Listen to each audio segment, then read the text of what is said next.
Music for me started when I was really young. I remember we'd go on trips with my family, and I'd sit in the back of the car and listen to music, and just like kind of like envision myself like on stage or playing. I didn't even know how to play an instrument. I didn't even know how to sing.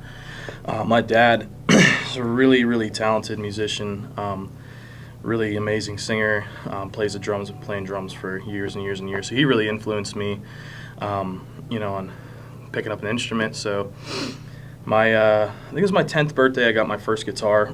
Super excited. I knew how to play one song, and I played that song for 2 years straight. Drove my family nuts. That's all I play over and over and over again. So after just playing the same thing, I finally got guitar lessons, and just started to play a little bit more. Picked it up pretty quickly, and just kept going and going and going. And just kind of messed around on guitar. Didn't really have a plan for what I wanted. It was just kind of like, oh, I'm just going to play guitar. This is cool.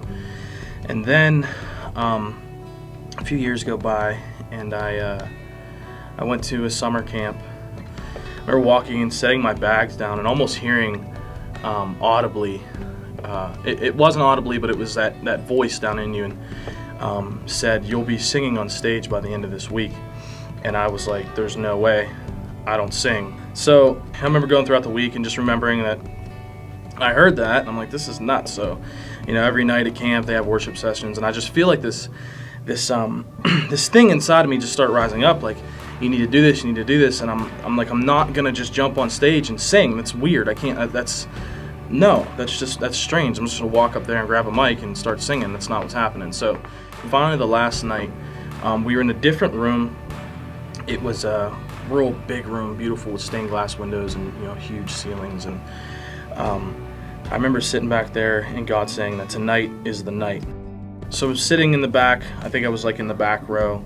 I'm just kind of standing there during worship, and Pastor Ben Fleet was leading worship that night, I remember, and he says through the microphone, he says, if anybody wants to come up and just say in the microphone who God is to them, I just feel the Lord would really enjoy that. So I'm sitting in the back, and just Holy Spirit's just poking me like, go do it. You need to do this. And I'm like, well, he said say. He didn't say sing, so I'm not just going to walk up and sing. And I'm thinking, well, how can I compromise and go up and just say who God is to me? And I start hearing in my head, like, God said to me, I didn't tell you to speak. I told you to sing.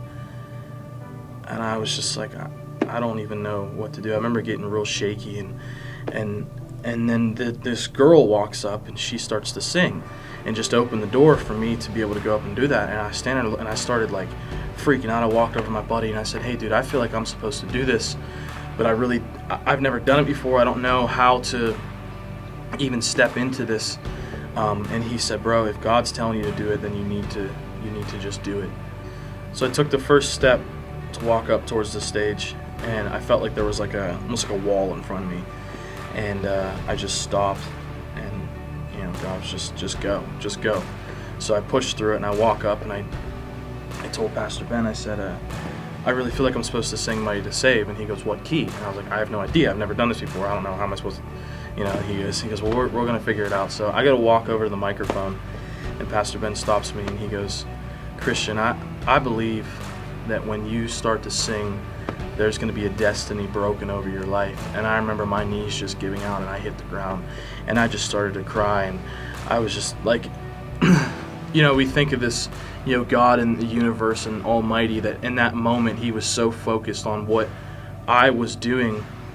It just broke me, and I just started to cry, and like, God, why do you want me to do this so bad? Why do I feel such a pressure to do this? And I'm laying there, and then Pastor Ben says to the microphone, he goes, if anybody, any Christian's close friends, can you come up and just surround him and start to pray for him? And I knew that when I opened my eyes, that my brother would be there, and some of my really, really close friends would be, surrounding me. But what I didn't realize is that as I was on the ground, and I had my eyes closed, and I was just crying and praying, that the whole entire youth group came and they surrounded me. I remember opening my eyes and just seeing all these people, and such support. And they, I reached my hand up, my brother grabbed me, he picked me up, and I just started to sing this song out.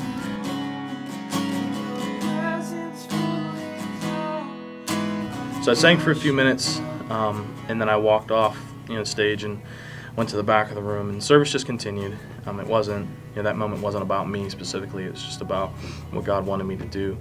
So I walked out into the hallway and walked in the bathroom, and I just looked at myself in the mirror and just, kind of reflecting on what just happened. And I noticed that I looked different. I looked lighter. I didn't feel the same. I did feel like God did something in my life in that moment. And then I walked out and go back into the room, and a couple people walked up to me like, "Man, you look like a different person." And I just took it as, "Hey, man, God did something, and I don't know what else to say." So fast forward down the road, that was the greatest. That's when everything started, and that's when I got the the real heart started to grow in me. And I was on a bunch of different worship teams and just started to grow and started to learn how to play guitar better and started to work on singing better and look at the people above me and learn from them. And I started to ask a lot of questions and just started to grow this real passion. So a few years later, I'm leading worship at Victory Christian Center at Boardman with a good friend of mine. We're kind of co-leading and doing some great things, and God's just moving, and it's amazing to see some of the things that He's been able to do through obedience. Not even just myself, but the team that we have.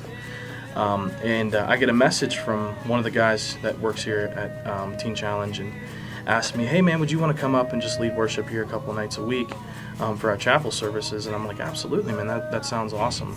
So I came up for the first service to just see how things were. I think it was just me and my guitar, and I just remember being on stage and playing, and just my heart just started to burn for this ministry. It just started to, there was just, I don't know how to explain it. It just was this passion that started to grow, and I look at the guys in the room, and I seen genuine worship from a broken place. And then I realized that there was a lot more to this than just me just showing up and playing a few songs. So my heart just started to grow more and more and more. And every time that I show up here and I get to stand on that stage and I get to just lead these guys into passionate worship, I see growth in every single one of them. It's not fake to them. Worship is a true, it's a gift that we can give to God.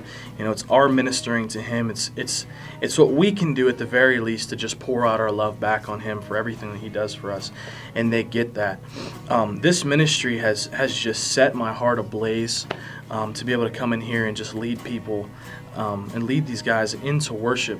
There's something to be said about a group of guys, 30, 40 dudes in a room that for just, a half hour a day or however long it is, they put everything else aside and they just chased after Jesus. These men, they're raising themselves up in a way that when they leave here and they go home, their families are going to see a change in them, and it's not because of me. See, I'm just someone who gets to come in and lead them, but there's times where they pull it out of me. We'll be on stage and we're playing, and they're just like, just go, because they want to press in, they want to worship. That's the true heart of worship. Right here, right now, we trust you. Your